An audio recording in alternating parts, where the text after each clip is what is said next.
በአዲስ ዘመን አዲስ የምስራች ከቴምር ሪል ስቴት የኢትዮ ሪል ስቴት አዋርድ አሸናፊ የሆነው ቴምር ሪል ስቴት ከ20 እስከ 35% በሚደርስ እውነተኛ ቅናሽ ባለ 2 መኝታ አፓርትመንት ቤቶችን ከ5.3 ሚሊዮን ብር ጀምሮ ባለ 3 መኝታ አፓርትመንት ቤቶችን ከ6.6 ሚሊዮን ብር ጀምሮ በመሸጥ ላይ እንገኛለን።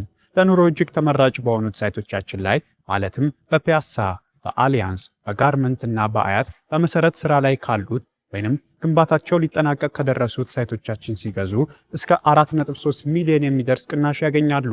በተጨማሪም ፒያሳ ጊዮርጊስ አደባባይ አጠገብ በ3.2 ሚሊዮን ብር ሙሉ ክፍያ በ900 ሺህ ብር ቅድመ ክፍያ ሱቆችን እየሸጥን እንገኛለን። ይፍጠኑ! ይህ ዕድል እንዳያመልጦት። ለበለጠ መረጃና ለሳይት ጉብኝት ከታች በሚቀመጠው ስልክ ይደውሉ። ቴምር ሪል ስቴት።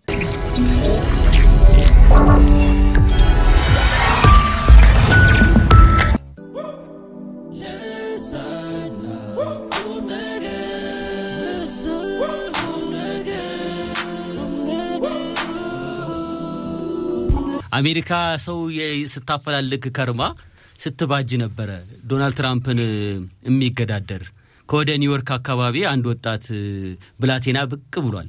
እንደው የዘራረጉም ከወደዚህ ከወደ ህንድ ነው። እርግጥ ግን ደግሞ እዚህ እኛ ጎረቤት ምስራቅ አፍሪካ ላይ ኖሯል። ኡጋንዳ የውልደት ከተማውም እዛ ነው።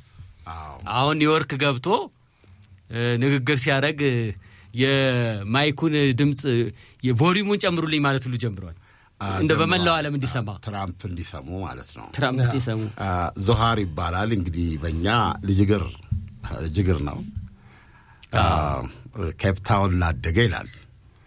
ኡጋንዳ ተወልዶ ኬፕ ታውን አፍሪካ አድጎ 7 ዓመቱ ላይ ከወላጆቹ ጋር ሆኖ በስደት አሜሪካ ገባ ማለት ነው።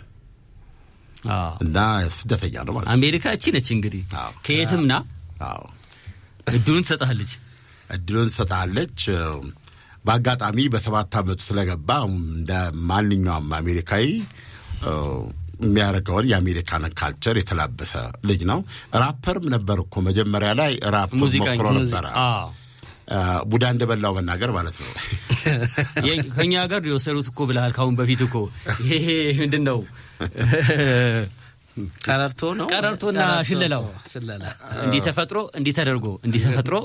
አይደል ይባላል። እሱ ነው በሱ ግን ትልቁ እንግዲህ ይሄን ጉብል ያስመረጠው ትልቁ መሳሪያ የማህበራዊ ሚዲያ ምን ይባላል የማህበራዊ ሚዲያ የተዋጣለ ሰው ነው።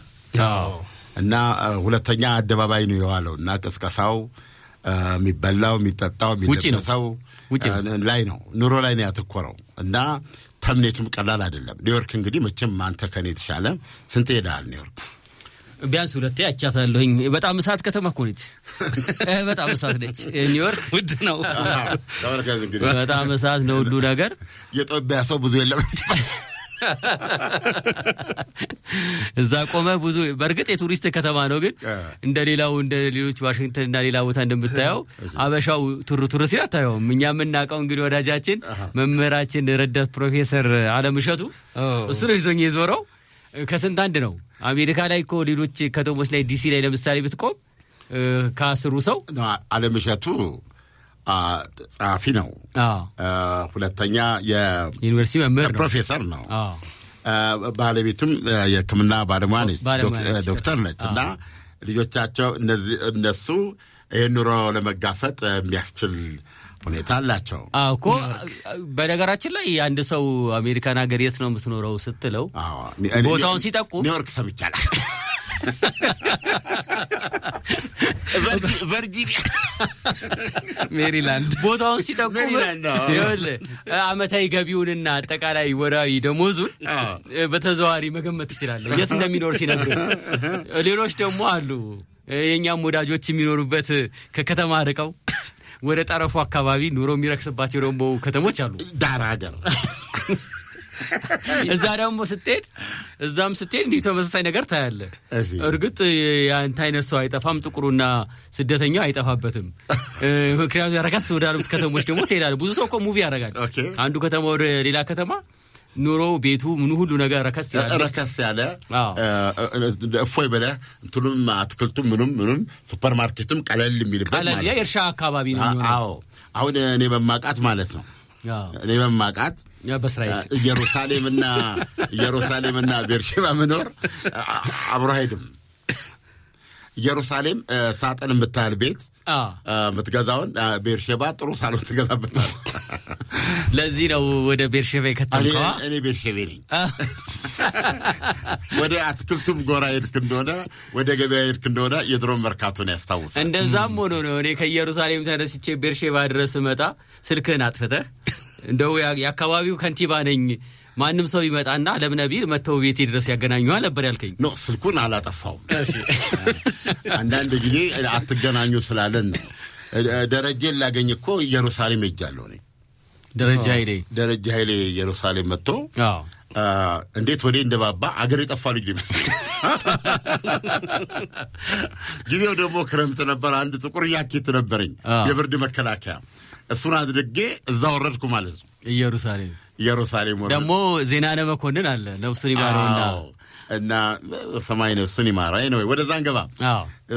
ይሄ ኒውዮርክ አይጠገብም። ምንድነው ኒውዮርክ ውድ ነው፣ በጣም ውድ ነው። ኤክስፔንሲቭ ነው ሁሉ ነገር እዛ ከተማው ላይ ያለው ነገር። እንግዲህ እቺን ከተማ ራሱ በከንቲባነት መምራት ለዚህ ልጅ በጣም የሚገርም ትልቅ ኦፖርቹኒቲ ነው። በነገራችን ላይ እዛው አካባቢ እኮ ነው የትራምፕን ሆቴል ማየት ይያለሁኝ እኔ። ማንሃተን ትራምፕ ታወር ይባላል። እና ማንም ሰው በዛ በኩል ሲያልፍ ፎቶ ይነሳበት። አለፍኩ ማለት ነው። መግባት አልቻልኩም። ቅድም ከጠቀስኩት በጀት ጋር ይያያዛል። ኒውዮርክ ላይ በኪንግ ዴቪድ በኩል እኔ እንዳለፍኩ ኢየሩሳሌም ያለው ኪንግ ዴቪድ ሆቴልማ እነ ትራምፕ እኮ የሚያድሩበት ነው። በጣም ውድ ነው። ታልፋለህ ማለት ግን አይ ፎቶ መነሳት ክልክል አይደለም። በነገራችን ላይ በፎቶ ታሪኩ እናስቀራለን በትራምፕ ታወር በኩል ስለዚህ እዛ ውስጥ ለፎቶ ገባ። በሩ ላይ ቆመን ትራምፕ ታወር የምትለው ጋር ፎቶ ተነስተ ማለፍ ክልክል አይደለም። እሷን አድርገናል። እንደው የበረንዳው ጠር ወርቅ ቅምቅም አይደለም። እኔ የምልህ ከወርቅ ጋር በጣም ጥብቅ ግንኙነት እሱ ላይ ከመጣን ወደ ኋላ ተመልሰን የትራምፕን የግብር አለመክፈል ጋር የተያያዘ ነገር እናነሳባቸው ነው። ብዙ ነገር ይነሳበታል። ያ ቤት ታክስ ጋር የተያያዘ ብዙ አጭበርብረዋል የሚልም ነገር ስላለ ይሄ ከንቲባ ምን ሊያደርግ ይችላል? አሁን ይሄ ከንቲባ እንግዲህ ወደ ኋላ ተመልሶ እዛሽ ከተማ ላይ እሳቸው እንግዲህ ብዙ ነገር እንትን አለ አሻራቸው ያለፈበት እዛ ላይ ያላቸው የእሳቸው ፈረንሳይ ለጋ ሲሆን ማለት እኮ ነው።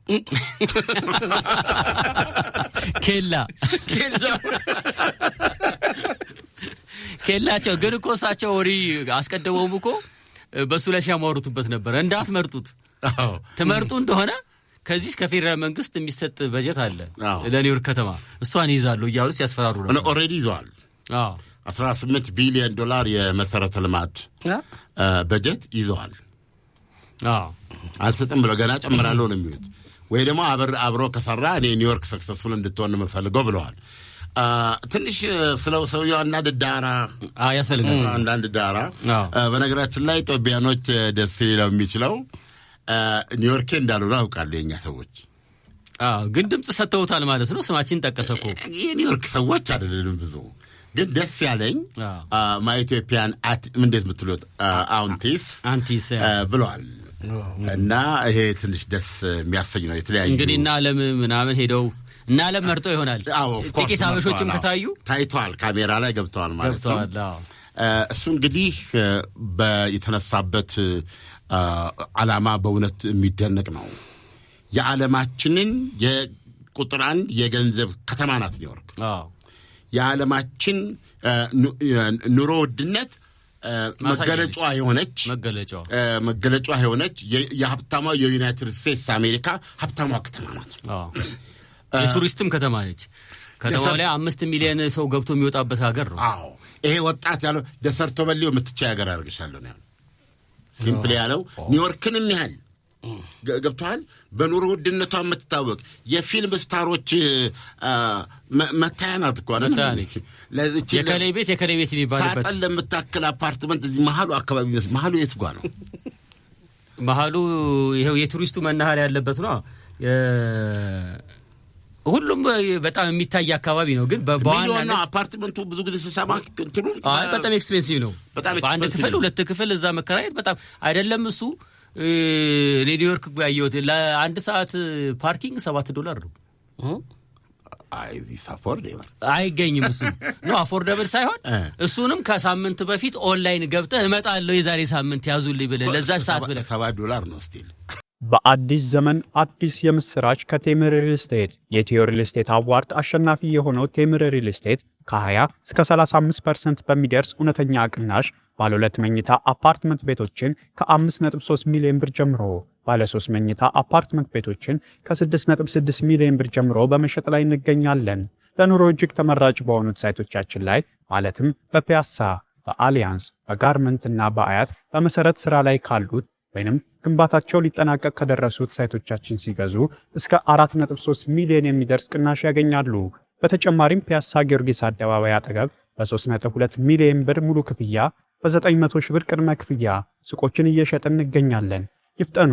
ይህ ዕድል እንዳያመልጦት። ለበለጠ መረጃና ለሳይት ጉብኝት ከታች በሚቀመጠው ስልክ ይደውሉ። ቴምር ሪል ስቴት ብዙ ውድ መገለጫዎች አሏት። መኪናም ኦልሞስት መኪና እንዳይገባ ኦልሞስት እየተደረገ ነው በቃ ምክንያቱም በጣም መጨናነቅ እየመጣ ስለሆነ ማለት ነው። ታይተህ ባቡር ይዘህ የምትጠፋባት ከተማ እንጂ ውለህ የምታድርባት አይደለችም። በተለይ ሰርቶ በሌ ሰርቶ ልም ነው አሉ ብቻ እዚህ ቦታ ላይ ብዙ ሰዎች አይችሉም። ይሄ ከንቲባ ግን የተነሳበት ዓላማ ምንድነው? የሰርቶ በሌው መኖሪያ አድርግሻለሁ የሚል ነው። እኔ እንዲህ ያለ ሰዎች ደስ ይሉኛል። አንደኛ ኑሮ ውድነቱን ቀንሷል አይደለም እንዴ?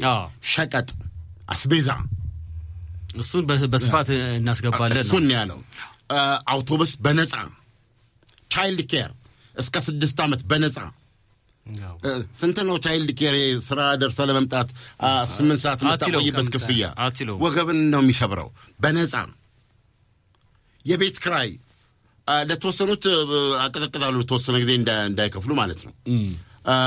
ሁለተኛ የኪራዩን አወርደዋለሁ ነው ያለው።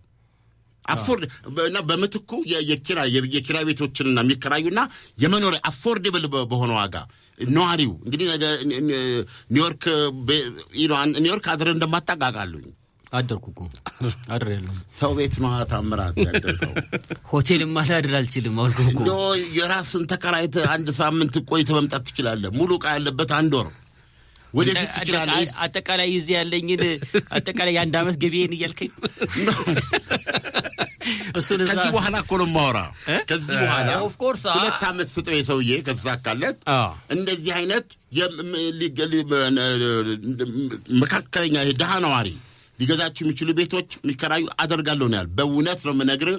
እኔ እንደው ቼጎቬራ ነው መሰለኝ የለውጥ አርበኛ ኢኮኖሚ በጣም እና በተለይ ዝቅ ላለው ህብረተሰብ በጣም ትልቅ አጀንዳ ይዞ የተነሳ በእውነት እንዲሳካለት ምጸል ግን ኮንትሮቨርሲዎች የሉትም ማለት አይደለም። ውዝግቦች የሉበትም ማለት አይደለም።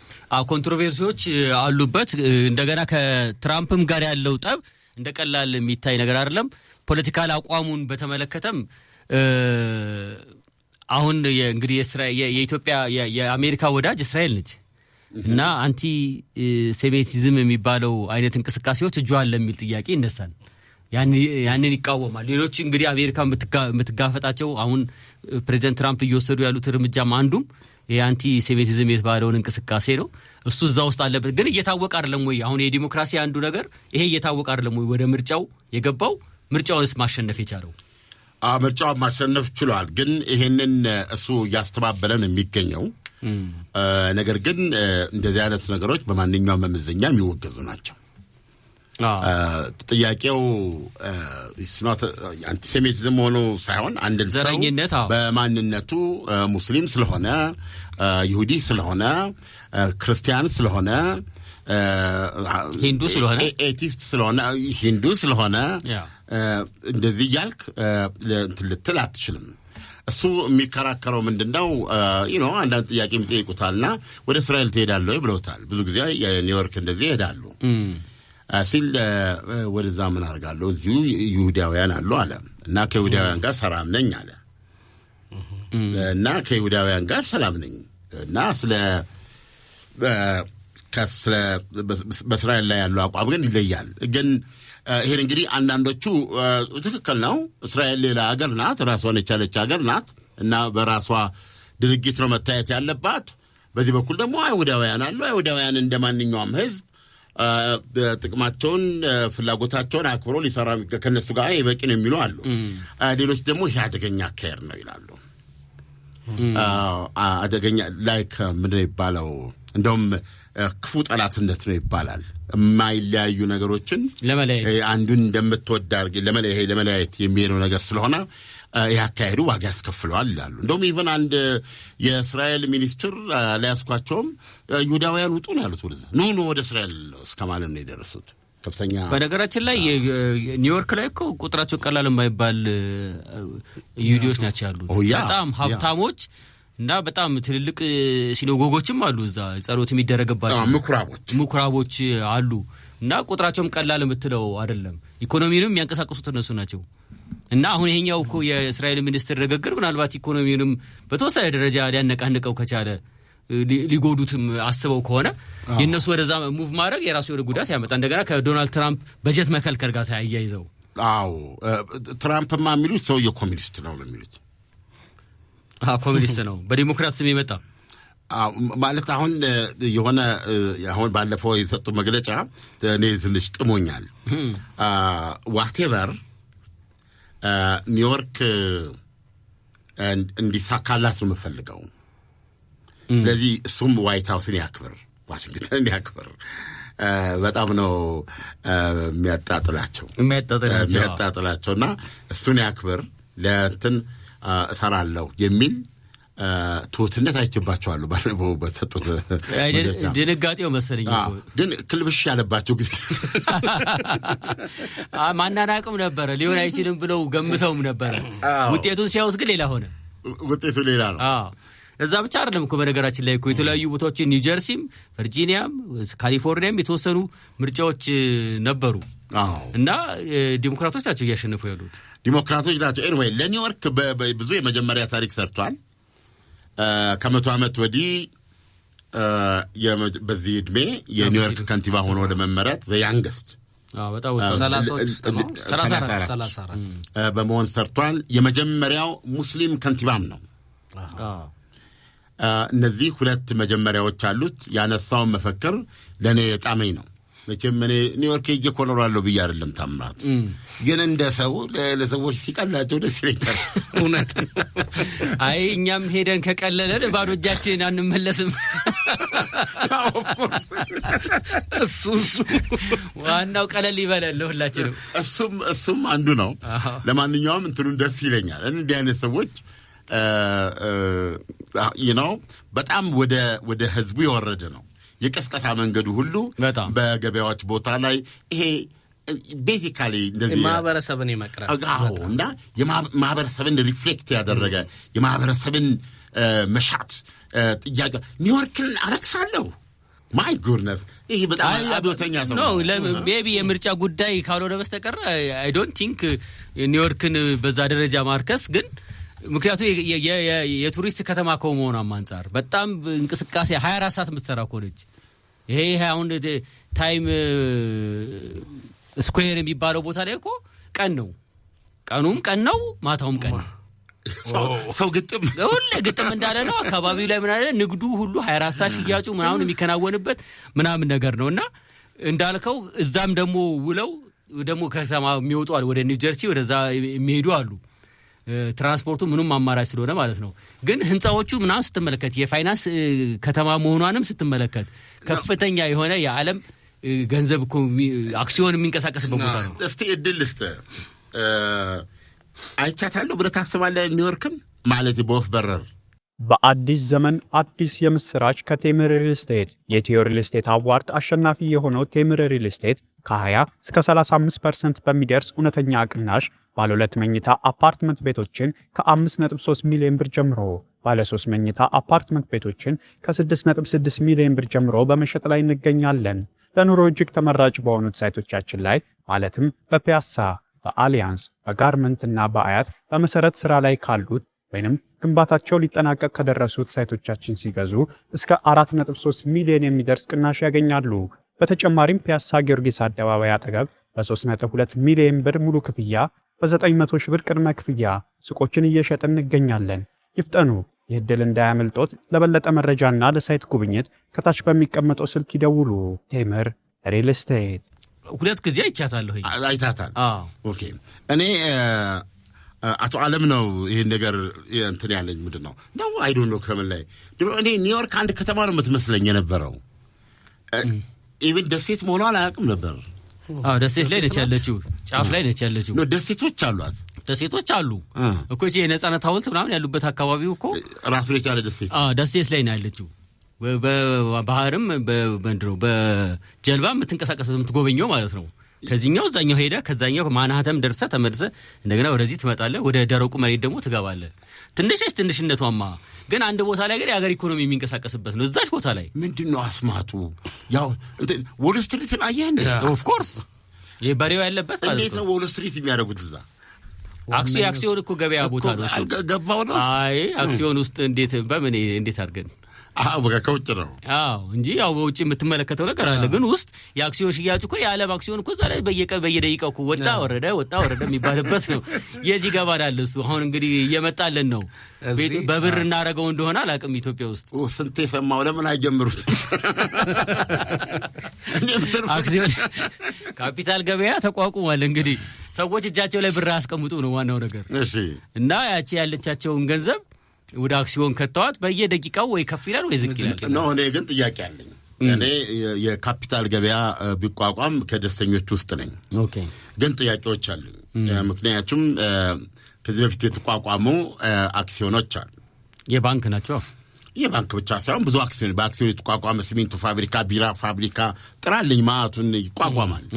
እና እነዚህ ነገሮች በአንድ መልኩ ስታይ በጣም ደስ የሚሉ ናቸው። ነገር ግን ዛት ኢንዲቪጁዋል ምንድነው የሚባለው አክሲዮን ከገዛ በኋላ ፒክቸር ውስጥ የለም ማለት ነው። ብዙ ሰው ፒክቸር ውስጥ የለም። በቃ ማለት ነው ማሰብ በአክሲዮን ገዝቷል። አክሲዮን ከገዛ በኋላ ጨዋታው ላይ የሚኖሩት ምንድነው የሥራ አስፈጻሚ የዳይሬክተሮች ቦርድ እንደዚህ ነው ያለው። እኔ አሁን ለምሳሌ ይሄ መልሱ አንተ ጋር በጣም ቀን ጥያቄ ነው የማቀርበው። ከ10 ዓመት በፊት ተበድሬ ተለቅቄ አይ ዶንት ኖ እንዴት እንዳገኘሁት አላውቅም። 100 ሺህ ብር በ100 ሺህ ብር የገዛሁት አክሲዮን አለ እንበል። ኖ ሚሊዮንም ማለት ይቻላል። ግን በመቶ ለሂሳብ እንዲቀር 100 ሺህ ብር የገዛሁት አክሲዮን አለ።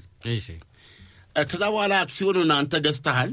ያንዳንዶቹ ስራቸው የተጀመረው ከ10 ዓመት በላይ ፈጅቶ በመሀል ላይ ብዙ የተነሱ ሰባራ ሰንካላ ምክንያቶች ነበሩ። አክሲዮኑ ምንም ነገር ሳያደርግ 10 ዓመት የቆየው ብሬ በኑሮ ውድነት የተነሳ በእነሱ ጋር ሆኖ ወደ 70 ሺህ ብር 50 ሺህ ብር ተቀይሯል። ከዛ በኋላ ደግሞ መሰረት ጥሎም ብሎ ስራው ተጀመረ ይባላል። 20 ዓመት ውስጥ በ20 ዓመት ውስጥ እንኳን እንትን እየደረሰኝ ነው አሁን ዲቪደንድ የሚሉት ነገር እንትን የለምና ይሄንን አንድ አክሲዮን ሲመሰርት ስፔሲፊካሊ እንዲያስቀምጦ እንዲሆናል የሚለውን ነገር የመቆጣጠሪያ ሜካኒዝም አለ ወይስ ለምሳሌ አሁን አንተ ብዙ አክሲዮን አለ አትደብቅ አሪዋፒ? ጥያቄው በጣም ጥሩ ነው እና ወቅታዊ ነው በእውነት። ቀደም ሲል ካስተዋወቅኩት ማስታወቂያ ጋር ይያዛል። የቡና ባንክ ዳይሬክተሮች ቦርድ የፊታችን ህዳር 13 ብያለሁ አይደል? እዛ ሄዳለሁኝ። እዛ ሄድና በአመት ውስጥ ምን እንደተሰራ አዳምጣለሁ። የአመት ትርፉን ከዛ በአክሲዮናችን ልክ ይደለደላል። እና ምንድነው አቀደም ካነሳው ጋር የሚያያዘው ምንድነው አክሲዮኖች አይነታቸው ብዙ ነው። የሚሰሩት ስራ ብዙ ነው። ለምሳሌ የባንክ አክሲዮን ማለት ጀስት ገንዘብ ነው የሚሰበሰበው። ገንዘቡ ጥቅም ላይ ይውልና ወዲያውኑ ስራ ይጀምራል። ስለዚህ ውጤታማ ይሆናል። ትርፋማም ናቸው ብዙዎቹ ባንኮች። የመጀመሪያው አመት ላይ ካልሆነ በስተቀር ገንዘብ በማበደር በወለድ ገንዘቡን በማንቀሳቀስ ትርፍ ይገኛል። 100 ሺህ ብር አክሲዮን ገዝታ ከሆነ በትንሹ 20% አለው የባንክ አክሲዮን ትርፍ። አሁን አንዳንዶቹ እስከ 40% 43% እየከፈሉ እንደሆነ እንሰማለን። እንደው የባንኮችን ኤክሰፕሽናል እናድርጋቸው እኮ ሌሎች ቅድም ያነሳቸው አይነት ችግራቸው ምንድነው? 10 ዓመት የሚቆዩበት አንዳንዱ አክሲዮን የሚታሰበው ስራ በጣም ግዙፍ ካፒታል የሚፈልግ ነው። ላይክ ሲሚንቶ ፋብሪካ ገንዘቡ አይሞላም። ገንዘቡ ካልሞላ ስራው ሊጀመር አይችልም። አትሊስት የተከፈለ ካፒታል የሚባል ነገር አለ። አንተ ለምሳሌ 100,000 ብር ገዝተህ ከሆነ 50ውን መክፈል አለብህ። 50ውን የምታቆየው ቢሆንም ያ 50ው ተሰብስቦ ፋብሪካውን ለመጀመር የሚያስችል መሆን አለበት። በነገራችን ላይ ስለ ኒውዮርክ ከንቲባ ነው እያወራን ያለነው። ለአድማጮቻችን እንትን ሌላ ነገር እንዳይመስል ተዘርግፎብን ነው ጉዳዩ። እሺ ቀጥል። እና ገንዘቡ ስለማይከፈል አንዳንዶቹ ስራውን ለመጀመር ይቸገራሉ። አንዱ እሱ ነው። ሁለተኛ አክሲዮንም እዚህም ሀገር ላይ ተሰባስበን እኮ ካፒታላችንን አዋተን አንድ ደና ነገር መስራት ላይ ኖ ታምራት እኔ ትንሽ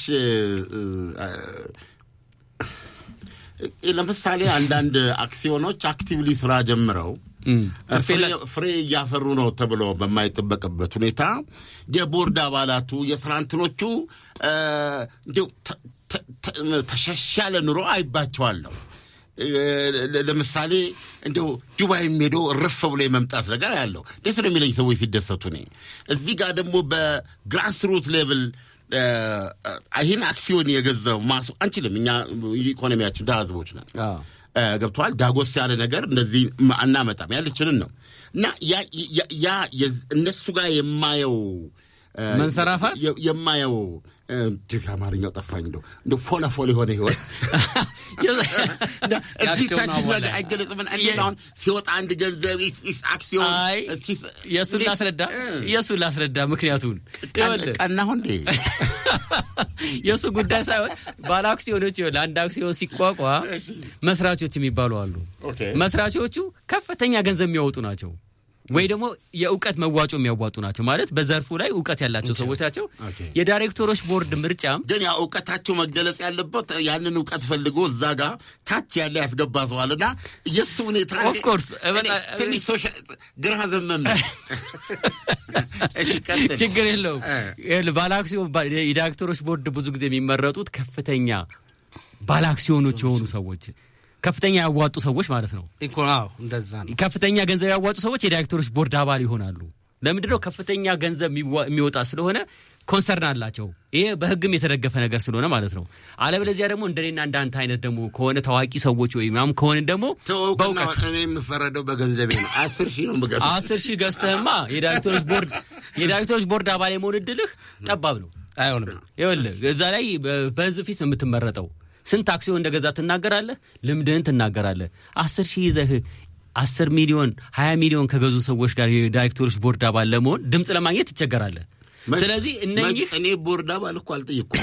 ቅድም ላነሳው ነገር ነው። እነኚህ ቦርድ አባላት ዱባይ የሚመላለሱት ለምንድን ነው በለኝ። አንደኛ ቀድሞውኑ ባለሀብቶች ናቸው በራሳቸው ቢዝነስ። እዚህኛው አንተ ድርጅት ላይ ደግሞ አንዳንዶቹን ይሄን አላየሁባቸውም ከአክሲዮኑ በፊት ኦነስትሊ ጭንቅላቴ ውስጥ አንድ አራት ሰዎች አሉ። እንግዲህ በፊት ዱባይ አይሄዱም ነበር። ቢያንስ ቢሄዱ ቃል ያመጡ ነበር። ሲሪየስ እሱ ደግሞ አይ ዶንት ኖ ለምሳሌ በተለይ ከዚህ ከባንክና ከሌሎች ድርጅቶች ጋር የተያዘ አክሲዮን ገደብም አለበት። ይገርማል። የዳይሬክተሮች ቦርድ አባል በመሆንህ ገንዘብ አታገኝም። መበደርም ላይ ችግር አለብህ። ራስህ እንኳን የዳይሬክተሮች ቦርድ አባል ሆነህ በገንዘብ ለመበደር ማለት ነው። እና የህግ ገደብም አለበት። በሌላ ቢዝነስ ነው የሚሄዱት። ግድ የለህም በአክሲዮኑ አይደለም። ይሄን ጥያቄ አጭር ለማድረግ በአንድ አዎ አይደለም በሚል መልስልኝ። ምናልባት በአዲስ አበባ ላይ መቼም 100,000 ብር ያለው በ100,000 ብር ደረጃ ሊኖር ይችላል። አንድ 4 አክሲዮኖች ውስጥ ልትኖር ትችላለህ። ስለ አራቱም ይሄን መናገር ትችላለህ። የባንኮቹን አውጣቸው ያልኩበት ምክንያት አለኝ። እየበላ ነው እያገኘ ነው ከባንክ ውጭ ያለ አክሲዮን ማለት ነው። ነው ጀስት ስም ሳትጠቅስ ይሄን ተናገር። ኢዛት ፌር ነው የምነግርህ። ከባንክ ውጪ አይደለም። ኦኬ አይደለም። አንተ ይሄን ባልሆንክበት ሁኔታ ግን ላይ ስትመለከት ግን the machine is working። ኢቭን ብዙ ነገር ስንትን ሲወጣለ ይሄ ለምንድን ነው የምለው? እዚህ ሀገርም አክሲዮን የምትከፍት ከሆነ ኢታስ የሚሰራ መሆን አለበት። እኔ ይሰራል ብዬ የማስበው እዛ ውስጥ ኢንቮልቭ ላደረገው ለማሱ ነው። እኔ አሁን ቅድም ዎል ስትሪትን ገብታ አየው ያልኩ ለዚህ ነው። በሚቀጥለው ስትሄድ እባክህ ምን እየተደረገ እንደሆነ አዎ አየህ እንትኑ ፈጣን ነውና ያ አክቲቭ ነው። ገንዘብን እዛ አስቀምጠህ እንቅስቃሴው አንድ ነው። እንደ ገንዘብ መጠን ታገኛለህ። ብዙ ያገኘው ብዙ፣ ትንሽ ያገኘው ትንሽ ነው። ነገር ግን ብር ታስሮ መቀመጡ እንኳን አንተ ይሄን ለመመስረት ባስቀመጥከው ጊዜ ውስጥ ልታደርገው ባልቻልክ ነው እዛ ቦታ ላይ ሆነ ማኪያቶ እየጠጣ ስቴክ እየበላ ምክንያቶችን ማቅረብ is very simple። እዚህ ጋር ግን አንጀቱን አስሮ ባልከው ቀን መጀመሪያ በነገርከው የገባን ሰው ያልከውን ለመረዳት ይቸግረዋል። ሪሊ ይቸግራል። ልክ ነው። ሮብ ይከፈታል ብለው ሮብ የማይከፈትበትን ምክንያት ማኪያቶ እየጠጡ ማስረዳትና አንድ አይደለም። እኔ ይህን ሰው የወደድኩት የኒውዮርኩን ሰውዬ ማን ነው ዞሃርን የወደድኩት የኛ ሰው ስለሆነ ለዳው የህብረተሰብ ሰው ነው እና በጣም ኮንሰርን ነኝ በዚህ ጉዳይ ላይ እና አክሲዮኖች ሲቋቋሙ ጀስት አክሲዮን በማቋቋም ብቻ ሀብታም መሆን አይቻልም። ታምራት ካርሉም አስቸጋሪ ነው። ምን መሰለህ የመስራቾች ጥቅም የሚባል አለ። ይኸውልህ ለማቋቋም ለምሳሌ ሶስታችን አክሲዮን እናቋቁም ስንል ሳይሰራ ሳይፈጭ ማሽኑ ሳይሰራ ሳይኖር አይደለም የምናገኘው። ይኸውልህ መስራቾች ብንሆን አሁን ሶስታችን የመስራቾች ጥቅም የሚባል አለ። ስለ መሰረትን ሐሳቡን አምጥተን ስላቋቋምን ብቻ መቼ ነው የምናገኘው መሰለህ?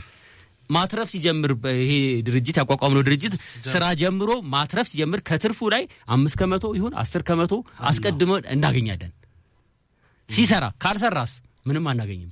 ከትርፍ በፊት ተድላ የለም ነው የምትለኝ ላይ ኦፍ ኮርስ በአክሲዮን ህግ አንደኛ ገንዘቡ ራሱ የሚሰበሰበው አይተህ ከሆነ በብሮክ አካውንት ነው የሚገባው እኮ። ከዛ ውጪ ያለው ገንዘብ ለስራ ማስጌጃቸው 5% ምናምን ከፍላለች። እሷ ለቤት ኪራይ ለሰራተኛ ደሞዝ ለምናምን የምትወንደች ቁጥጥር አለበት። የካፒታል ማርኬት ያልከው እንዲጀመር ፍላጎቴ ነው። ሲጀመር ግን ሌላው ቦታ ሌላው ዓለም በሚታየው መንገድ ሰው ገንዘቡን አስቀምጦ ገንዘቡን የሆነ ነገር ውስጥ አስገብቶ ያው የሱ ነው ሲካስሪ ከስራል ያገኛል እና እንደዛ መሆን አለበትና ወደፊት ደግሞ በሚመሰረቱ አክሲዮኖች ይሄ ምንድነው የምትሉት የሚገባው ፔፐር እያንዳንዷ ቃል በተግባር ተተርጉማ መታየት ያለባት እያንዳንዷ ፕሮሚስ ታች ለሚገባው ለማሱ ያለ ምንም ህጸት መስራት መኖሩን ማረጋገጥ አለበት። የላይኛው ማሽን ትክክል ነው ሶደሬ ከመሄዱ በፊት በራሱ ቢሄድ ግን ችግር የለውም። አንዳንዶቹ እንዳልኩ ከፍተኛ ባለ አክሲዮኖች ሌላም ቦታ ላይ ስላላቸው ለራሳቸው ስራ ይሄዳሉ። አይ ብዙ ሰዎች ሲናድዱ እያየው ነው። አክሲዮን ያላቸውና ያላገኙ ሰዎች ተመልከተው አየህ ሁሌ እኮ ነው የሚበራው እኮ እኔም የዚህ ቁስል ተጠቂ ነኝ። ከባንክ ውጭ ያለውን ያስቀመጥኳት አክሲዮን ምንም የላትም። አንዳንዶቹ ደግሞ ስተማ 5 ዓመት 10 ዓመት ሁሉ መጥቶ አሁንም ተጨማሪ አክሲዮን ግዙ ነው የሚመጣልህ። የገዛሁት ምን ሰተኝ ነው ተጨማሪ የምገዛው? አሁን ከባንክ አንፃር ብታየው 100,000 ብር ቢኖርህ 20% 25% ያተርፋል ካልከኝ 200,000 ብር ሳረግ 50% ላገኝ ይችላል ብዬ አስባለሁ። አሁን ምንም ነገር የለም። አሁን እንደገና ያደግሙኛል። That's my point. ግን ለጉብኝት የሆነ ቦታ በዛ ኩባንያ ስም በድርጅቱ ስም ከሆነ የስራንትን ለማየት ብለው ጃፓኒ ሱልካረ እሱ ሚጣራና የሚደረግ ነው የሚሆነው።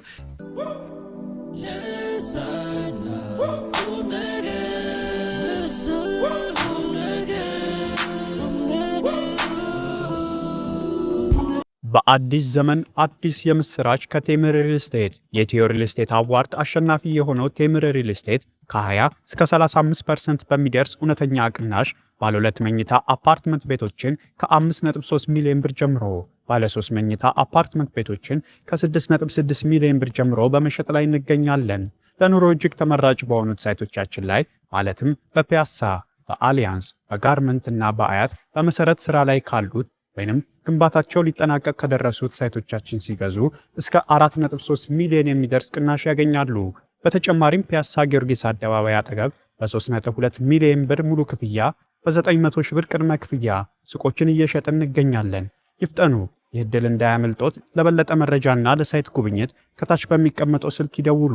ቴምር ሪል ስቴት። አፍንጫን ሲነኩት አይን ያለቅሳል እንደሚባለው ለካስ ውስጥ እግሮ ሲመቸው ራስዎ ጭንቅላቶም ፈታ ዘና ይላልና ዳና የውስጥ እግር ማሳጅ አድራሻ ብስራተ ገብርኤል አፍሪካ ህንፃ 3ኛ ፎቅ ዳና። ምርትና አገልግሎቷን በአዋዜ ላይ ያስተዋውቁ። ለጥራች እንታመናለን። በስልክ ቁጥሮቻችን ይደውሉልን። አዋዜ ዓለምነህ ዋሴ ዜና